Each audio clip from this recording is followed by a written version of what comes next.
Subscribe to Cheating Tales Lab. Now let's begin. The December wind cut through Harvey Sawyer's jacket as he stood on the porch of what used to feel like home. The house was dark except for a single light in the living room. No decorations adorned the windows, no wreath hung on the door, no warmth radiated from within. He'd driven 18 hours straight from Fort Bragg, burning through his emergency leave, because something in his gut told him Melody needed him. His 8-year-old daughter had sounded strange on their last call, her voice too careful, too measured for a child who should have been buzzing about Christmas. Harvey tried the door. Unlocked. Inside, the house was silent. Empty boxes sat stacked near the garage door, designer luggage tags still attached. The kitchen was pristine, untouched. His boots echoed on the hardwood as he moved through rooms that felt more like a museum than a home. Then he saw her. Melody sat cross-legged on the floor beside a bare Christmas tree, still in its stand but undecorated. She wore her favorite purple sweater, the one he'd sent her from his last deployment, and her dark hair was pulled back in a messy ponytail she'd clearly done herself. No presents surrounded her. No cookies had been left out. No signs that anyone had celebrated anything. "Dad!" She jumped up, and Harvey caught her in his arms, lifting her like she weighed nothing. She buried her face in his shoulder, and he felt her small body shudder. "Hey, baby girl. I'm here now." He carried her to the couch, settling her beside him. "Where's your mother?" Melody pulled back, and Harvey saw something in her eyes that made his chest tighten. Not the innocence of a child, but a weariness that didn't belong there. She reached into her pocket and handed him a folded note. The paper was expensive, cream-colored with embossed edges. His wife's mother had always had pretentious taste. "We're celebrating the holidays in the Bahamas. Melody is your responsibility now. We'll discuss permanent arrangements when we return. The key is under the mat if you need it. Don't bother calling. Deborah." Harvey read it twice, his jaw tightening with each word. "When did they leave?" 3 days ago. Mom said you probably wouldn't show up anyway, so they should go ahead without us. Grandma Deborah said I could stay here or go to the neighbors if I got scared." Melody's voice was steady, but her hands twisted in her lap. "I wasn't scared. I know how to lock doors and call 911. Jesus Christ." Harvey pulled her close again. "Did they leave you food?" "There's stuff in the freezer. I made mac and cheese yesterday." She said it like it was normal, like children should have to fend for themselves on Christmas. "Dad, I'm glad you came. I found something." "Found what, sweetheart?" Melody wiggled free and ran upstairs. Harvey heard her footsteps in what he knew was the master bedroom, the one his wife Christine had been sleeping in alone for the past year, since she'd asked him to take the guest room during his leaves. When his daughter returned, she carried a leather portfolio, the kind lawyers used. It was locked, but someone, Melody, presumably, had forced it open. The brass clasp hung broken. They were all packing. Grandpa Gerald was yelling at Mom about something, and Grandma was in her room. "I was supposed to be watching TV, but I went to use the bathroom in Grandpa's office because the other one was occupied." She opened the portfolio carefully. This was in his desk drawer. It wasn't even locked. I think he forgot it was there. Inside were documents. Harvey's hands stilled as he recognized his father's signature on the first page. It was dated 15 years ago, 6 months before Aaron Sawyer had died of a heart attack brought on by stress, according to the death certificate. Harvey had been 19, home from his first deployment when they'd buried his old man. His father had been a contractor, a good one, building custom homes in the Charlotte area. Small operation, just him and a crew of 6, but honest work that paid the bills. Then one day, his biggest contract fell through. The client claimed faulty work, sued, and Aaron Sawyer lost everything. The stress killed him within months. Harvey's hands trembled as he read. The document was a contract between his father's company and Hoffman Development Group, Gerald Hoffman's company. But there were amendments, changes made after his father had signed. Structural requirements altered, material specifications modified, timelines compressed. All designed to make the original bid impossible to fulfill profitably. Beneath that was more. Emails printed out, showing Gerald coordinating with the building inspector, a man named Wayne Werner, to fail the project at strategic points. Photographs of Werner accepting envelopes. Bank statements showing payments from Hoffman Development Group to an offshore account that appeared to belong to Werner's wife. They'd set his father up, sabotaged him, destroyed him deliberately. And at the bottom of the portfolio was the prize, a handwritten note from Gerald to his accountant, dated 3 months after Aaron's death. Sawyer property acquired at auction. Demo scheduled for next month. The land is perfect for the retail complex. Make sure the liquidation sale covers our acquisition costs. They'd stolen his father's company, his reputation, and then bought the land for pennies on the dollar. Harvey started laughing. It started as a chuckle and built into something darker. Melody watched him with worried eyes. Dad, it's okay, baby. He smoothed her hair back. You did good. Really good. Did anyone see you take this? No. I put it in my backpack with my homework folders. They didn't even check. Smart girl. He kissed her forehead. Your grandfather thought I was just some dumb grunt, didn't he? Someone he could push around. Someone not good enough for his precious daughter. Harvey had met Christine Hoffman at a charity event 9 years ago. She'd been volunteering. He'd been in dress uniform representing the base at a fundraiser. She was beautiful, smart, kind, or so he'd thought. They'd married quickly, probably too quickly. Melody had been born a year later, and for a while, Harvey had believed he'd built something real. But Deborah and Gerald Hoffman had never approved. Harvey wasn't from money. He'd grown up working class, joined the army because it was his best option, worked his way up to captain through grit and competence. To the Hoffmans, he was just the help in a uniform. They'd smiled at the wedding and sniped ever since. The past year had been the worst. Christine had grown distant during his deployment. When he came home on leave, she was cold, mechanical. He tried to save the marriage, suggested counseling, but she just stared at him like he was a stranger. Now he understood. Her parents had been whispering poison in her ear for years, and she'd finally listened. I need to make some calls, Harvey said. But first, we're getting out of this house. We're going to a hotel, ordering room service, and watching whatever movies you want. Tomorrow, we'll figure out Christmas. Deal. Melody's face lit up for the first time. Deal. As they packed her bag, Harvey's mind was already working. The Hoffmans had no idea what was waiting for them. They thought they'd won, thought they'd pushed him out, claimed his daughter as their burden while they lived it up in paradise on money stolen from his father's corpse. They had no idea who Harvey Sawyer really was. Not the quiet son-in-law who tolerated their insults. Not the absent soldier they could dismiss. They were about to learn what happened when you wronged a man who'd spent 15 years learning strategy, planning operations, and executing missions in places where mistakes meant death. Harvey Sawyer was coming for them, and he was going to make them pay for every goddamn thing they'd taken. The hotel room was warm, and Melody was finally asleep, curled up under the comforter with her worn stuffed rabbit clutched tight. Harvey sat at the small desk, the portfolio spread before him, and made a list. Not of evidence, he had that. A list of people. First, Tony Farley, his old squad mate who'd left the army and gone to work as a private investigator in Raleigh. Tony owed him a favor. Harvey had pulled him out of a bad situation in Kandahar that would have ended his career. Second, Clifford Byers, a lawyer Harvey had helped when some local punks tried to shake down his practice for protection money. Clifford had connections in the Charlotte legal community. Third, Dennis Harmon, a forensic accountant who'd married Harvey's cousin. Dennis could trace money through a maze of shell corporations. But before any of that, Harvey needed to understand the full picture. He opened his laptop and started digging into Hoffman Development Group. Public records, news articles, business filings. What he found made his blood run cold, and his smile widen. Gerald Hoffman had built an empire on the same tactics he'd used on Aaron Sawyer. Over the past 15 years, Hoffman Development had acquired 17 properties through questionable means. Small contractors hired and then sabotaged. Building inspectors who found violations that mysteriously disappeared after the properties changed hands. Every time, Gerald bought at auction or through private sales at a fraction of market value. It was a pattern, a system, and it was still ongoing. Harvey had met Christine at a gala for wounded veterans. She'd been 23, fresh from business school, doing volunteer work that looked good on a resume. He'd been 26, a lieutenant with 2 deployments under his belt and a chest full of commendations he never talked about. She'd approached him at the bar, asked about his service, seemed genuinely interested. When she laughed at his stories, it felt real. Their first real date had been miniature golf. She'd worn jeans and a simple blouse, left her Tiffany jewelry at home.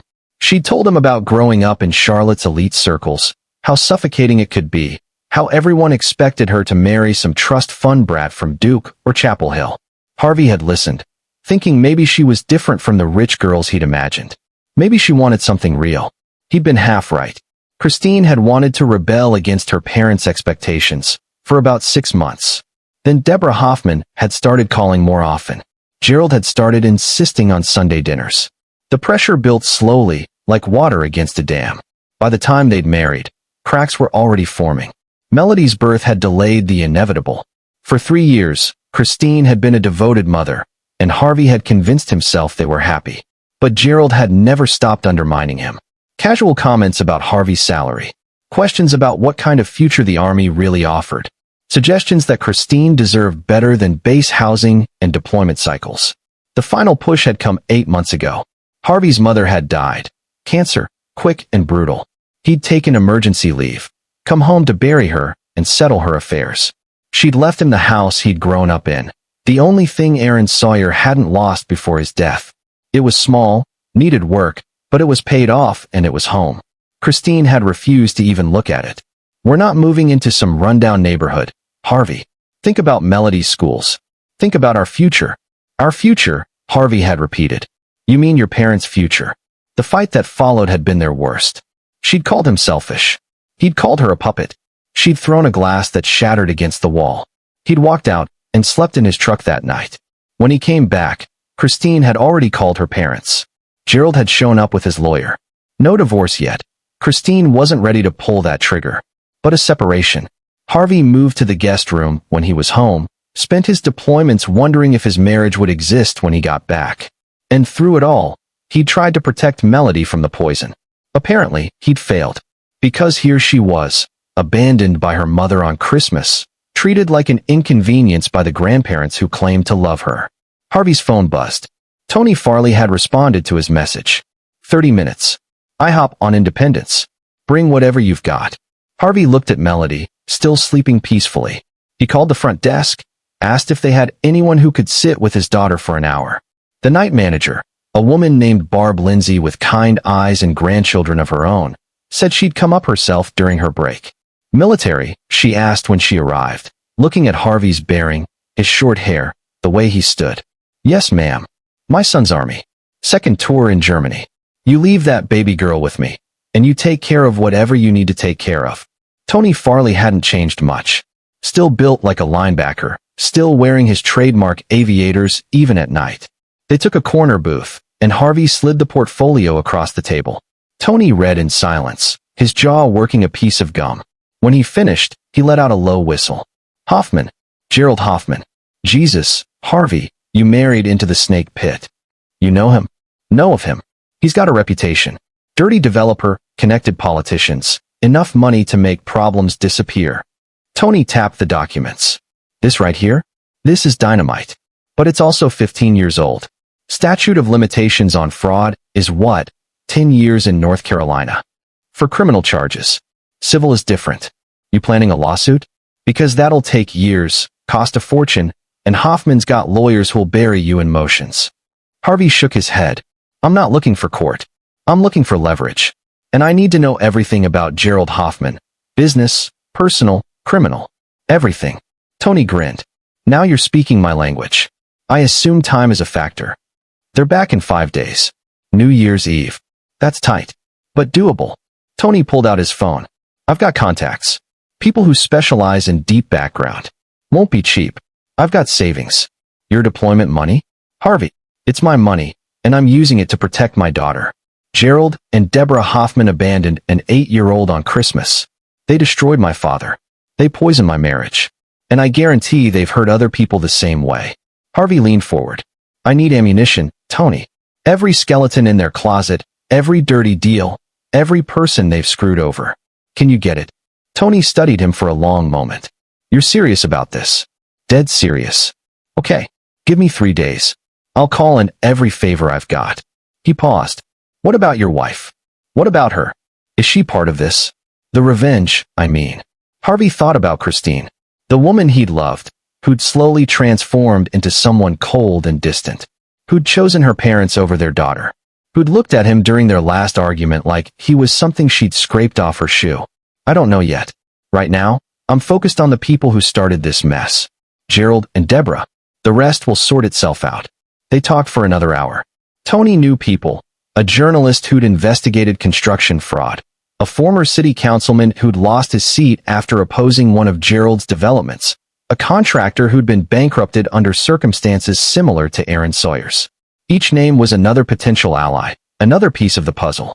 When Harvey returned to the hotel, Melody was awake, watching cartoons with Barb. "She's a sweetheart," Barb said. "Reminds me of my granddaughter. You take care of her, you hear?" "I will. I promise." After Barb left, Melody crawled into Harvey's lap. "Is everything okay, Dad?" "It will be." He smoothed her hair. "Hey, I've been thinking. How would you like to spend Christmas with me? Just the two of us. We could go to the mountains, find a cabin, make it our own thing." Her eyes lit up. "Really? We don't have to wait for Mom and Grandma and Grandpa." The fact that she sounded so hopeful about avoiding them broke something in Harvey's chest. "Really? We leave tomorrow. We'll have our own Christmas, and it'll be better than anything they could have planned. Can we build a snowman? We'll build the biggest snowman North Carolina has ever seen." She hugged him tight, and Harvey made another promise silently. Not just to protect her, but to show her what family really meant.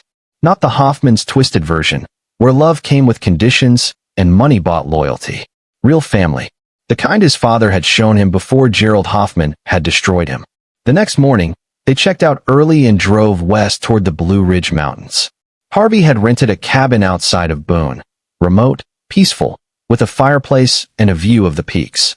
On the way, they stopped at a Target, where Melody picked out a small artificial tree and ornaments. Harvey bought her gifts, books, art supplies, a new winter coat she actually needed. They spent Christmas Eve decorating the tree together, making hot chocolate, watching old movies. Melody fell asleep on the couch, and Harvey carried her to bed. He stood in the doorway, watching her breathe, and thought about all the Christmases the Hoffmans had probably ruined with their criticisms and their conditional affection. Never again. His phone buzzed. Tony had sent preliminary information, a dossier on Gerald Hoffman that was already revealing. Failed business partnerships, suspicious fires at properties he later acquired, allegations of bribery that had never stuck. And one particularly interesting detail, Gerald was being investigated by the state attorney general's office for bid rigging on a recent public project. The investigation had stalled, but the investigator, a woman named Erin Hickey, was still looking for evidence. Harvey smiled in the darkness. The pieces were coming together. On Christmas morning, Melody opened her presents with genuine joy, not the forced politeness Harvey had seen at Hoffman family gatherings. They built their snowman. It was more of a snow creature, lopsided and silly, but Melody loved it. They made pancakes for lunch, played board games, talked. "Dad?" she asked that evening. "Are you and Mom getting divorced?" The question caught him off guard. "Why do you ask that?" "Because she doesn't love you anymore. I can tell."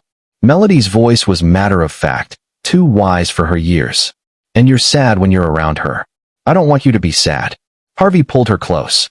"Whatever happens with your mom and me, you need to know something. I will always be your father. I will always protect you. I will always come when you need me. That will never change. Understand?" "I understand." She paused. "Dad? I'm glad it's just us for Christmas. This is better." "Yeah, baby. It really is." Over the next 2 days, while Melody explored the woods around the cabin and made snow angels, Harvey worked. Tony's information kept coming. So did data from Dennis Harmon, who'd started tracing the Hoffman's financial networks. And Clifford Byers had found 3 former employees of Hoffman Development willing to talk about Gerald's illegal practices, off the record, for now, but they'd testify if needed. The most valuable piece came from Erin Hickey herself. Harvey had called her, introduced himself as someone with information about Hoffman Development. She'd agreed to meet after New Year's. "I've been trying to nail Gerald Hoffman for 2 years, she'd said on the phone. "If you've got solid evidence, I'm listening. I've got more than evidence. I've got a gift wrap case. But I need something from you first." "What's that?" "When this goes down, I need protection for my daughter. Hoffman will try to use her in the custody battle, claim I'm an unfit parent. I need documentation that I'm cooperating with law enforcement, that I'm the good guy here." There was a pause. "Are you the good guy?"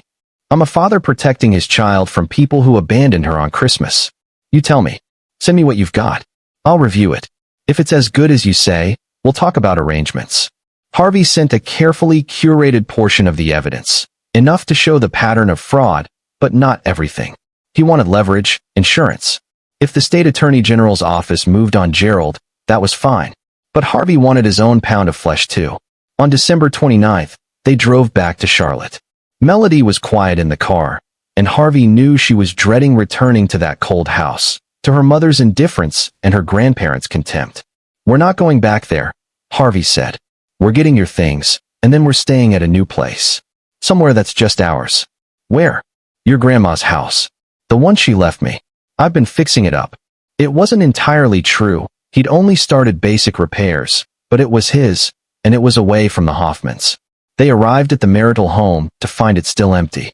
The Hoffmans' flight wasn't due back until New Year's Eve. Harvey and Melody packed her clothes, her books, her treasures. He left a note for Christine. "Melody is with me. She's safe, happy, and loved. Things she wasn't when you left her alone. If you want to discuss custody, call my lawyer. If you want to be her mother again, you know where to find us. Harvey." He left Clifford Byers' card on the counter. Then they went to the house on Oakmont Street, the house where Harvey had grown up. It needed paint, and the furnace made odd noises, but there was a yard for Melody to play in and a garage where Harvey's father had taught him to fix cars. Standing in the driveway, Harvey felt Aaron Sawyer's presence like a hand on his shoulder. "I'm going to finish what you started, Dad," he whispered. "I'm going to make them pay." Inside, Melody explored while Harvey made a final call to Tony. "Please tell me you have something good." "Oh, I've got something better than good. I've got something beautiful." Tony's voice practically sang. "Gerald Hoffman isn't just dirty. He's stupid dirty. He's been using the same offshore accounts for 15 years. Same shell corporations. Same patterns. It's like he thought he was untouchable. Is that all? That's not even the best part. Remember Wayne Werner, the building inspector from your dad's case? Still on the city payroll. Still taking bribes. And still working with Gerald. I've got photographs from 3 weeks ago. Werner meeting with one of Hoffman's project managers. Envelope changing hands. The project in question is the new convention center downtown. Public money, public project." Harvey's pulse quickened. "That's federal.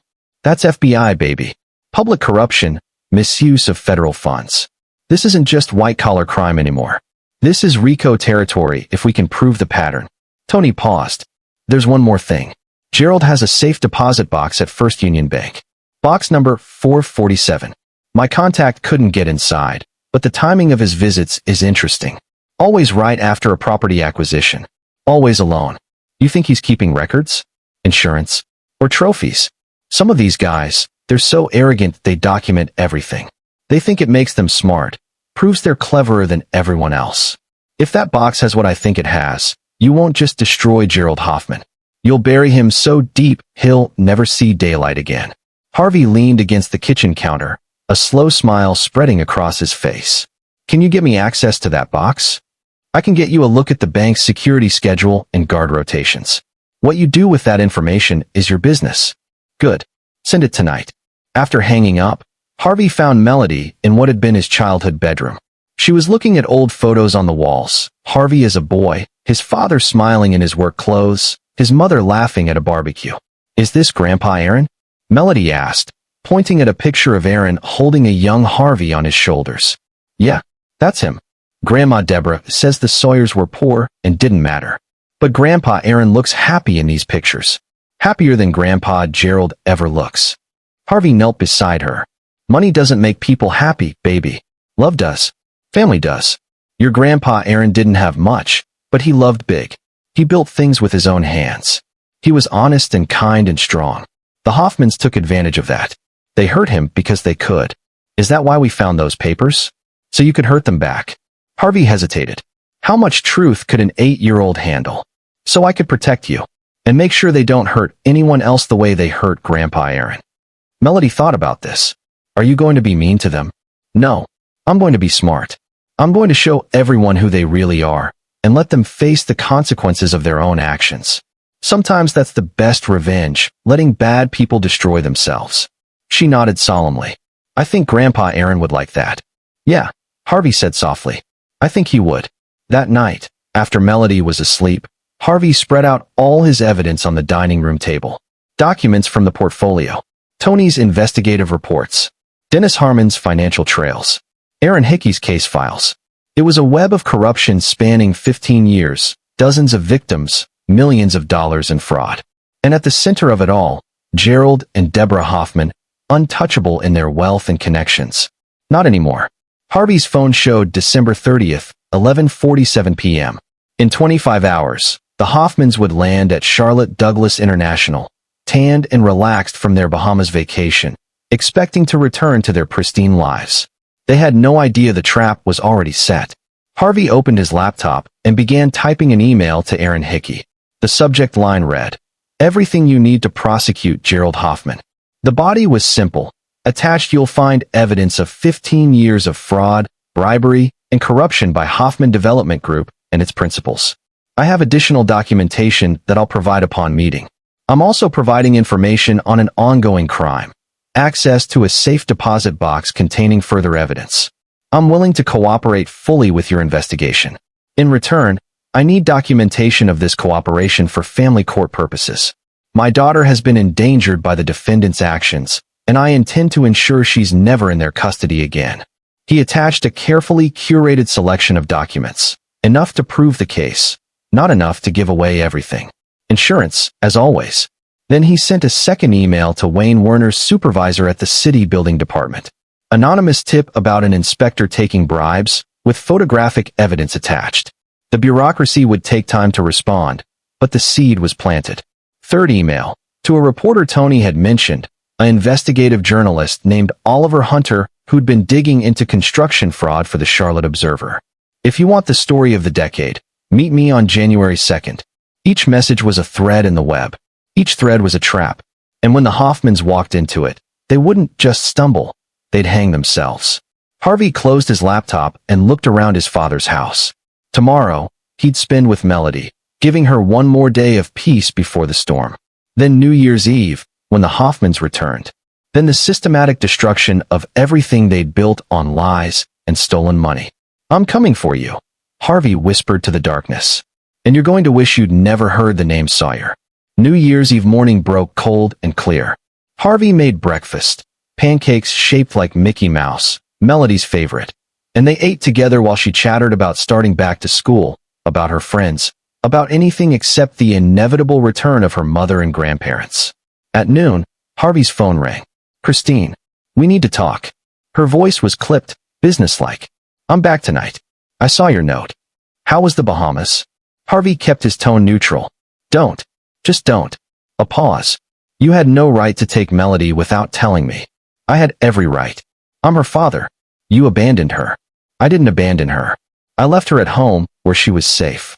For 3 days. On Christmas. She's 8 years old. She had food, shelter, everything she needed." Christine's voice rose. "Not everyone can run off and play hero like you, Harvey. Some of us have responsibilities. Responsibilities like partying in the Caribbean while your daughter sits alone in an empty house." "My parents invited me. It was a family trip. Melody is family. Or did you forget that?" Silence. "Then, my parents said you'd make this difficult. They said you'd use Melody as a weapon." Harvey laughed, the sound bitter. "Your parents said that? The same parents who wrote a note calling their granddaughter a burden? Those parents. That's not. They didn't mean." Christine stumbled over her words. "It was taken out of context." "Really? What's the context where abandoning a child on Christmas is acceptable?" "I'm done arguing. We're landing at 7. I expect Melody to be at the house at 8 so we can discuss this properly. As a family." "No." "Excuse me. I said no. Melody stays with me. If you want to see her, you can come here. But she's not setting foot in that house until we have a custody arrangement in writing. You can't do this. You're deploying in 2 months. You can't take care of her full time." Harvey's grip on the phone tightened. "Watch me. I'll resign my commission if I have to. Melody comes first. You'd throw away your career?" "In a heartbeat. For her." Another pause, longer this time. When Christine spoke again, her voice had changed, softer, almost uncertain. "Harvey, what happened to us? You chose your parents over our daughter. Over me. Over everything we built." He kept his voice steady, factual. "You let them poison you against me until you couldn't even see straight anymore. And when they decided Melody was inconvenient, you went along with it. That's not fair. Life isn't fair, Christine. My father learned that when your father destroyed him. I learned it when I buried both my parents before I turned 30. and Melody learned it when her mother left her alone on Christmas. Harvey took a breath. You want to fix this? Fine. But it starts with you choosing your daughter. Not your parents. Not their money. Not their approval. Her. I don't know if I can do that. At least she was honest. Then I guess we know where we stand. I'll have my lawyer contact you about custody. And Christine, whatever happens next, whatever comes out about your parents, remember that you had a choice. You could have been different. He hung up before she could respond. Melody appeared in the doorway. Was that Mom? Yeah. Is she mad? She's confused. Harvey pulled her into a hug. But that's not your problem. You're safe, you're loved, and nothing is going to change that. The hours until evening ticked by slowly. Harvey kept Melody occupied with movies and games, but his mind was racing. Tony had sent the final piece of information that morning, Gerald Hoffman's schedule for tonight. A New Year's Eve party at the Hoffman estate, starting at 9. Politicians, business leaders, society's elite. Gerald's annual power display. It was perfect. At 7:15, Harvey's doorbell rang. He checked the camera, a home security system he'd installed that morning, and saw Christine standing on the porch. Alone. He opened the door. She looked tired, her tin not quite hiding the shadows under her eyes. Can I see her? Melody. Harvey called. Your mom's here. His daughter emerged from her room, walking slowly. She hugged Christine, but it was perfunctory, obligatory. Hi, Mom. Hi, baby. I missed you. Christine held her tight. I'm so sorry about Christmas. It was wrong. I should have been here. Why weren't you? The simple question hung in the air. Christine looked at Harvey, then back at Melody. Because I made a mistake. I let Grandma and Grandpa convince me that you'd be fine, that it was just one Christmas. But it wasn't fine. It was wrong. Are you going to make the same mistake again? Melody's voice was small but firm. I don't know, sweetie. I'm trying to figure out what's right. Dad knows what's right. He came for me. He always comes. Christine's eyes filled with tears. I know. Your dad is a good man. Better than I've been treating him. She looked at Harvey. Can we talk? Just for a minute. They stepped onto the porch while Melody went back to her room. The night was cold, frost forming on the windows. My parents are furious, Christine said. They want to sue you for custody. They have lawyers ready to go. Let them try. Harvey, they have resources. Money. They can make this ugly. They already made it ugly when they called my daughter a burden. He studied his wife, soon-to-be ex-wife, probably. Christine, I need you to understand something. I'm done playing nice with your parents. I'm done pretending they're good people. They're not. They're cruel, manipulative, and they hurt people for profit. That's not true. They're just protective, particular about success. They destroyed my father. Did you know that? She blinked. What? Harvey told her. Not everything. Not the evidence. Not the plan, but the basic facts. How Gerald had sabotaged Aaron Sawyer's business, forced him into bankruptcy, bought his property for pennies, and built an empire on the ruins. Christine's face went pale. That can't be right. My father wouldn't. Wouldn't what? Lie? Cheat? Hurt people? Christine, wake up. Your father is a predator. He's been doing this for years. My dad was just one victim. If that's true, why didn't you tell me before? I didn't know before. I just found proof. He softened his tone slightly. Look, I know you love your parents. I know this is hard, but you need to decide who you are. Are you going to be like them? Or are you going to be better? Christine wiped her eyes. What if I can't choose? What if I lose everything? Then you never really had anything. Harvey opened the door. You should go. Melody needs stability right now, and you need to figure out where you stand. Will you let me see her? After tonight. Always. I'd never keep her from her mother. But the Hoffmans? They don't get access until they can prove they won't hurt her again. Christine nodded, broken, and walked to her car. Harvey watched her drive away, feeling something close to pity. She was a casualty of her parents' poison, but she'd chosen to drink it anyway. At 8:30, Harvey called Clifford Byers. Everything ready for tomorrow? Papers are filed. Emergency custody hearing is scheduled for January 3rd. I've got 3 character witnesses lined up, and the evidence of abandonment is airtight. Unless the Hoffmans can prove immediate danger to the child, you'll get temporary custody easily. Good. And the other thing? The civil suit? That's trickier. Like I said, statute of limitations. I'm not worried about winning money. I'm worried about public record. When I file that lawsuit alleging fraud, it becomes public news. The kind of thing that gets picked up by investigative reporters. Clifford chuckled. You're a devious man, Captain Sawyer. I'm a motivated man. There's a difference. At 9 p.m., Harvey tucked Melody into bed. She grabbed his hand before he could leave. Dad, are you going to do something tonight? What makes you think that? You have that look. Like when you used to plan surprise parties for Mom. Like you're thinking really hard about something. Smart kid. Too smart. I'm going to start fixing some old problems. But you don't need to worry about it. You just need to sleep and dream about good things. Will it make the bad people go away? Eventually. It might take some time, but yeah, the bad people will get what they deserve. She nodded, satisfied, and closed her eyes. Harvey waited until her breathing evened out, then went to his car. The Hoffman estate was lit up like a Christmas tree. Ironic, considering they'd skipped actually celebrating Christmas. Cars lined the circular driveway, valets in penguin suits directing traffic. Harvey parked down the street and walked past, just another gawker admiring the wealth on display. He wasn't here to crash the party. He was here to watch, to observe, to confirm one final detail. At 9:45, he saw what he needed. Gerald Hoffman stepping out onto the balcony with a cigar, his face flushed with wine and self-satisfaction. Dennis Harmon stood beside him. Wait, not Dennis Harmon. Wayne Werner, the corrupt building inspector. The two men laughed about something, and Gerald handed Werner an envelope. Right there, in public, at a party full of witnesses. Harvey snapped photos with his phone. Not good enough for court, maybe, but good enough for Oliver Hunter's story. At 10 p.m., he returned to his car and made the call. Aaron, it's Harvey Sawyer. I'm sending you something right now. Photos of Gerald Hoffman passing an envelope to Wayne Werner tonight. Werner is the subject of your investigation into the convention center project, correct? Yes.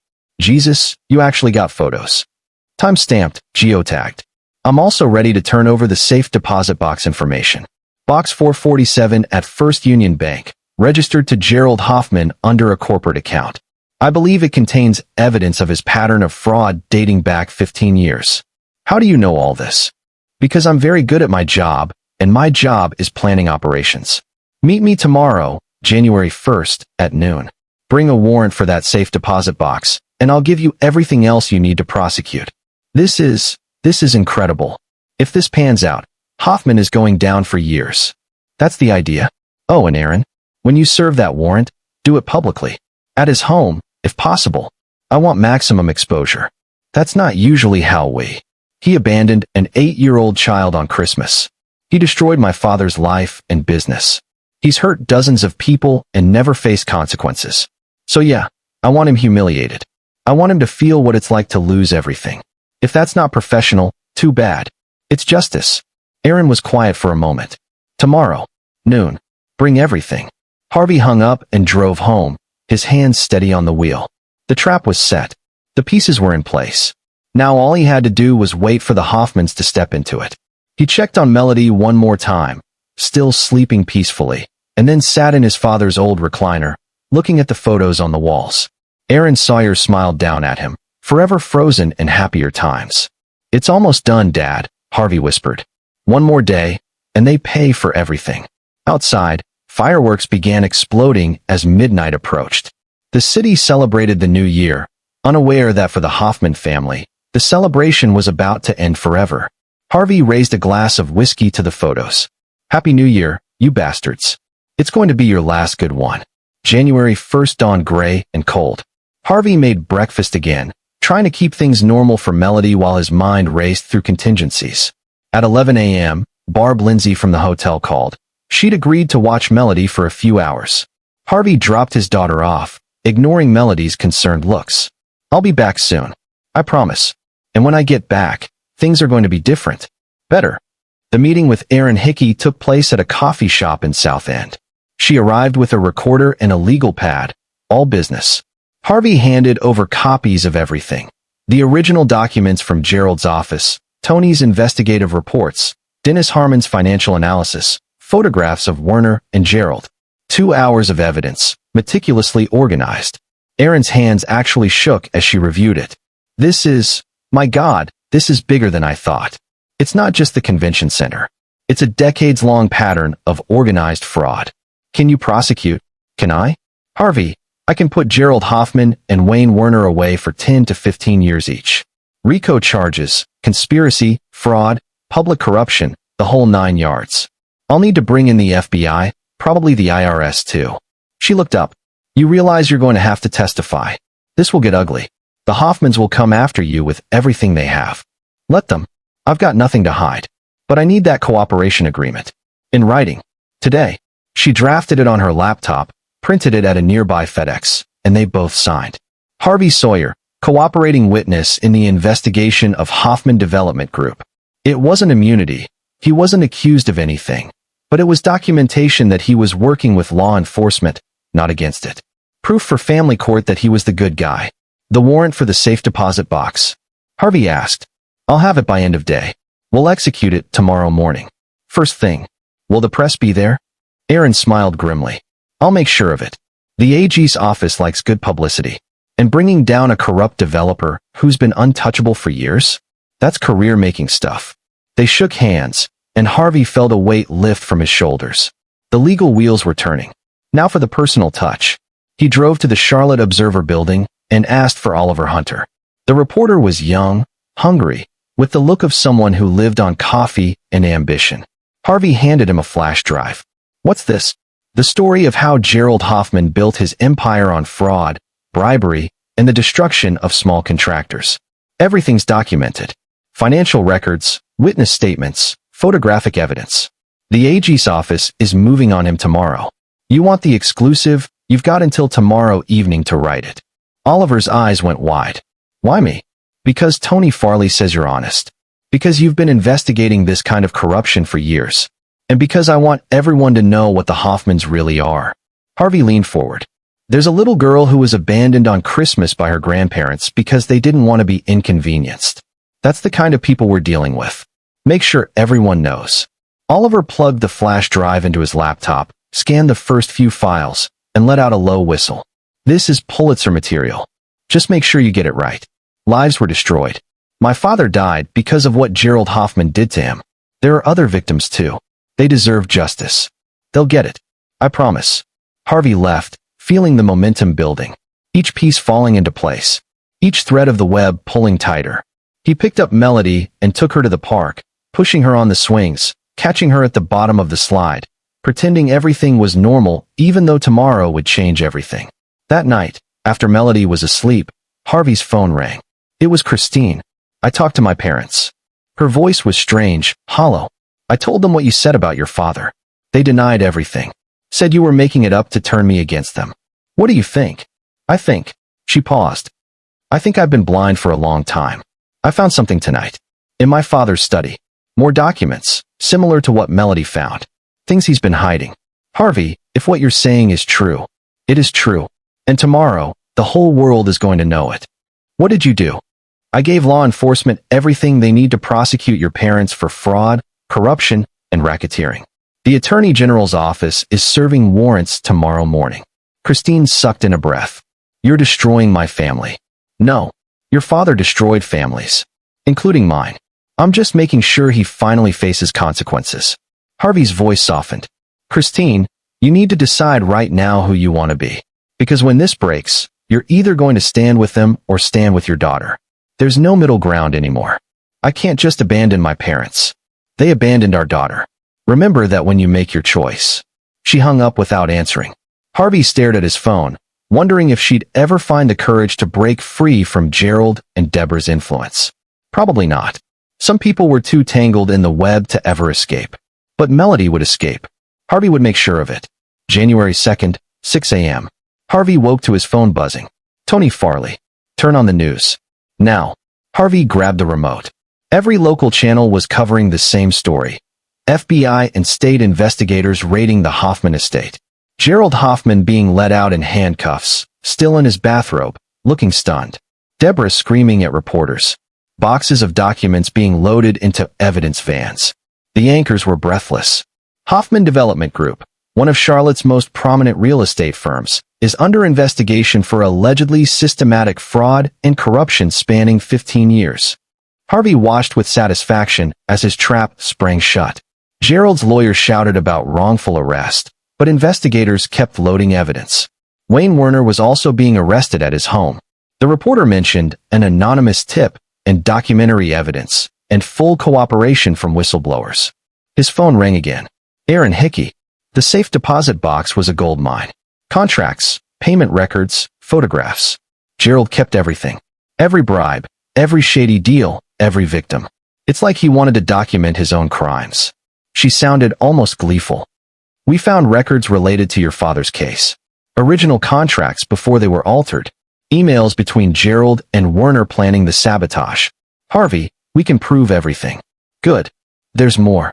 We found evidence of 3 other contractors he destroyed the same way. They'll be able to file civil suits now. Join yours. Class action. The Hoffmans are going to be buried in litigation for years.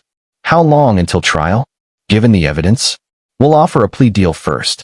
If Gerald's smart, he'll take it. 20 years, maybe. If he fights it and loses, he's looking at life. And Deborah? Accessory charges. She signed off on some of the deals, helped hide assets. 10 years minimum. Harvey closed his eyes, letting the satisfaction wash over him. Thank you, Aaron. Thank your daughter. If she hadn't found those documents, we never would have known. After hanging up, Harvey went to check on Melody. She was awake, watching the news with wide eyes. Is that Grandpa Gerald? Yeah, baby. Why is he in handcuffs? Harvey sat beside her. Because he did bad things for a very long time, and now he has to answer for them. Remember how I said bad people face consequences? This is what that looks like. Did you make this happen? I helped. I gave the police the information they needed to catch him. Melody processed this. Is Mom sad? Probably. He's still her father, even though he's a bad person. That's complicated. Are we safe now? We're safe. I promise. At 9 a.m., Clifford Byers called. Have you seen the news? Front row seat. Well, your custody hearing just got a lot easier. The judge isn't going to award custody to grandparents facing federal racketeering charges. I'd say you're looking at full custody, possibly with supervised visitation for Christine, depending on her involvement. She's not involved. She's just. Harvey searched for the word. Collateral damage. Either way, Melody stays with you. I'll file the final paperwork today. The rest of the day passed in a blur. Reporters calling. Harvey didn't answer. The Hoffman's lawyer trying to reach him. He blocked the number. At 2 p.m., the Charlotte Observer published Oliver Hunter's article, Empire of Fraud, How Gerald Hoffman Built His Fortune on Lies and Stolen Lives. It was devastating. Detailed, sourced, damning. Oliver had interviewed 2 of the other contractors Gerald had destroyed. He'd traced the money, connected the dots, painted a picture of systematic corruption that had flourished for years while politicians and officials looked the other way. The article named names. Wayne Werner. City Councilman Alfonso Hancock, who'd approved suspiciously favorable zoning changes. Bank President Sean Powers, who'd facilitated the offshore accounts. It wasn't just Gerald going down. It was everyone who'd helped him. Harvey's phone buzzed with a text from Tony. Told you it was Pulitzer material. By evening, the story had gone national. CNN picked it up. MSNBC. Fox News. Everyone wanted a piece of the scandal. Gerald Hoffman, the untouchable developer, exposed and destroyed. And through it all, Harvey Sawyer's name never came up.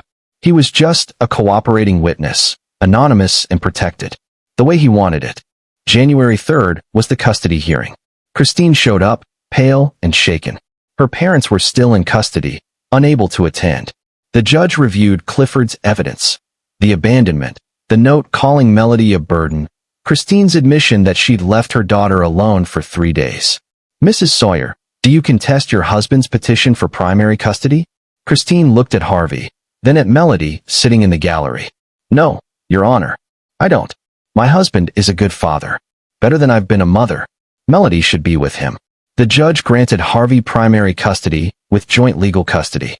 Christine got visitation rights, supervised for the first 3 months, then reassessed based on her participation in family counseling. It was more than fair. Outside the courthouse, Christine approached Harvey. Can I talk to her? Of course. Melody came over, uncertain. Christine knelt down. Baby, I'm so sorry. For everything. For leaving you. For choosing wrong. For not protecting you the way your dad did. I don't expect you to forgive me right away, but I'm going to try to be better. I promise. Are you going to keep seeing Grandma and Grandpa? No. They made choices, bad choices, and I can't be part of that anymore. I'm going to make different choices from now on. Christine touched Melody's cheek. Your dad was right about everything. I should have listened to him years ago. Melody hugged her mother, and Christine held on tight, crying. Harvey felt something twist in his chest, not quite forgiveness, but maybe the possibility of it, someday. Over the next week, the dominoes kept falling. Wayne Werner cut a deal, testified against Gerald. Alfonso Hancock resigned from the city council. Sean Powers was fired from the bank. Gerald's lawyer tried to negotiate a plea, but Aaron Hickey wasn't budging. 25 years, take it or go to trial. Gerald took it. So did Deborah. Both pled guilty to multiple counts of fraud, racketeering, and conspiracy. Sentencing was scheduled for March. Harvey started the process of filing the civil suit, not for himself anymore, but as part of the class action with the other destroyed contractors. They'd never get back what was taken, but the Hoffmans' assets would be liquidated, their estates sold. Every dollar would go to their victims. Poetic justice. By late January, life had settled into a new normal. Harvey submitted his resignation from the army, effective in April. He'd served his country for 15 years. Now it was time to serve his daughter. He had his father's house, some savings, and Clifford had offered him a job as an investigator. Turns out military planning skills translated well to legal work. Melody thrived. Away from the Hoffmans' toxic influence, she smiled more, laughed more, was just a kid again. Christine visited twice a week, slowly rebuilding trust. She'd gotten her own apartment, started therapy, began the hard work of figuring out who she was without her parents' money and approval. One evening in early February, as Harvey was tucking Melody into bed, she asked, "Dad, do you think Grandpa Gerald is sorry?" Honestly, probably not. People like him rarely are. They're sorry they got caught, but not sorry for what they did. That's sad. Yeah, it is. Harvey smoothed her hair back. But you know what's not sad? You being here, safe and loved. That's the good part of the story. Did we win? Harvey thought about his father, about Aaron Sawyer's destroyed business and broken heart, about 15 years of the Hoffmans hurting people without consequences. Yeah, baby. We won. After she fell asleep, Harvey went downstairs and found the portfolio, the one Melody had discovered in Gerald's office. He looked through it one more time, then placed it in a fireproof safe. Not to destroy it, but to keep it. A reminder of where they'd been, what they'd survived. His phone buzzed. A text from Tony. Sentencing date moved up. March 1st. Should I get us ringside seats? Harvey smiled and typed back. Wouldn't miss it for the world. March 1st arrived with the promise of spring. Harvey and Melody drove to the courthouse together. Clifford met them outside, along with Tony, Dennis Harmon, and Oliver Hunter. Aaron Hickey was already inside, preparing for the sentencing. The courtroom was packed. Gerald's other victims filled the gallery, along with reporters and curious onlookers. When Gerald and Deborah were let in, wearing prison jumpsuits instead of designer clothes, a murmur ran through the room. They looked diminished. Gerald had lost weight, his face gaunt and gray. Deborah kept her eyes down, her usual haughty expression replaced by something broken. The judge was a stern woman named Carolina Durham, known for harsh sentences in white-collar cases. She read through the charges, the plea agreements, the victim impact statements. Then she looked directly at Gerald. "Mr. Hoffman, you have destroyed lives with your greed and arrogance. You betrayed the public trust, corrupted officials, and showed no remorse for your victims.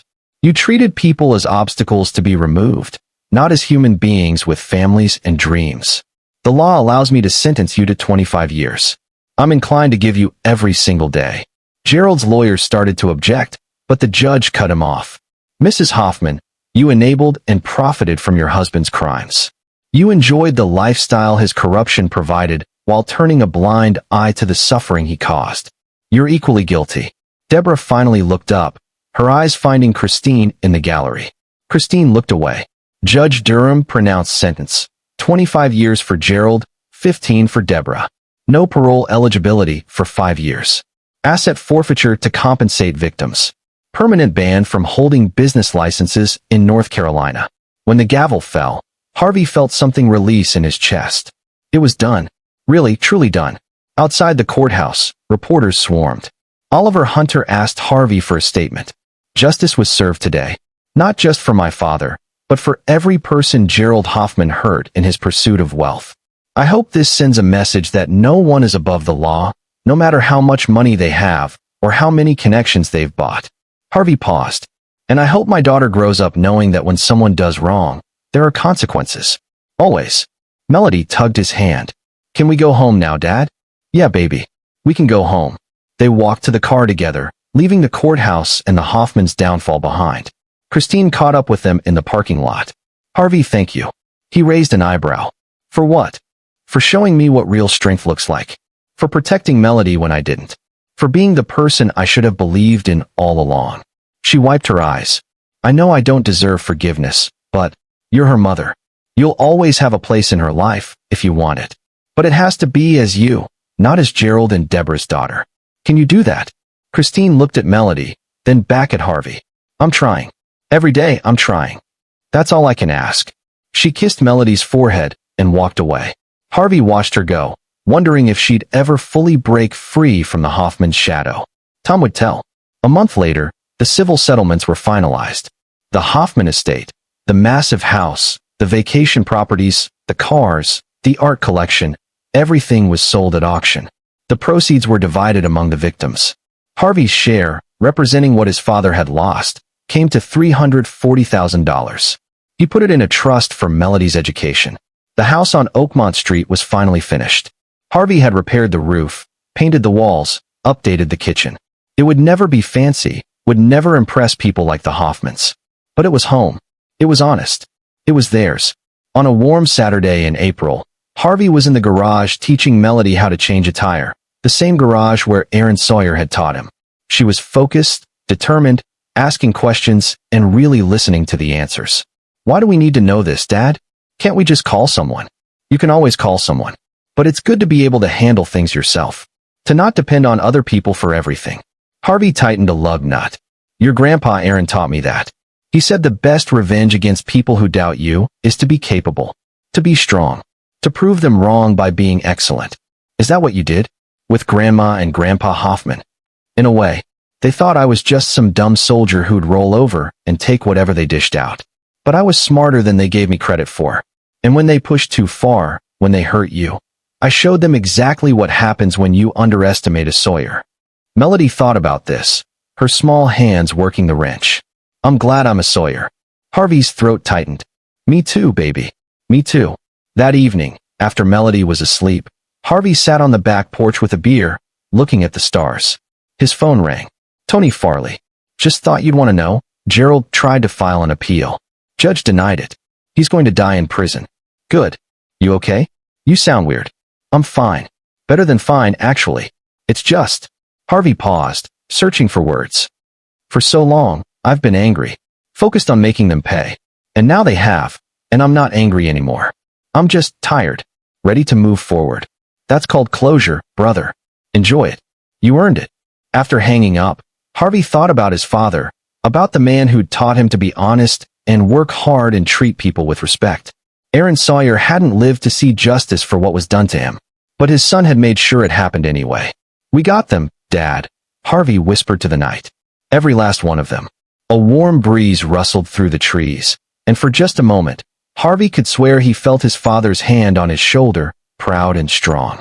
Inside, Melody was dreaming peacefully, safe in the home her grandfather had built, protected by the father who'd fought for her, surrounded by the love she deserved all along. And in a federal prison 3 hours away, Gerald and Deborah Hoffman were learning what it meant to lose everything, to face consequences, to finally pay for their crimes. The story was over. The bad guys had lost. The good guys had won. And Harvey Sawyer, standing on his father's porch in the house where he'd grown up, felt something he hadn't felt in years. Peace. Tomorrow would bring new challenges. Melody would keep growing. Christine would keep trying to rebuild their relationship. Life would continue, complicated and messy and real. But tonight, Harvey Sawyer allowed himself to simply stand still, breathe deep, and know that he'd done right by his daughter, his father, and himself. Justice had been served. And that was enough. This is where our story comes to an end. Share your thoughts in the comments section. Thanks for your time. If you enjoy this story, please subscribe to this channel. Click on the video you see on the screen, and I will see you there.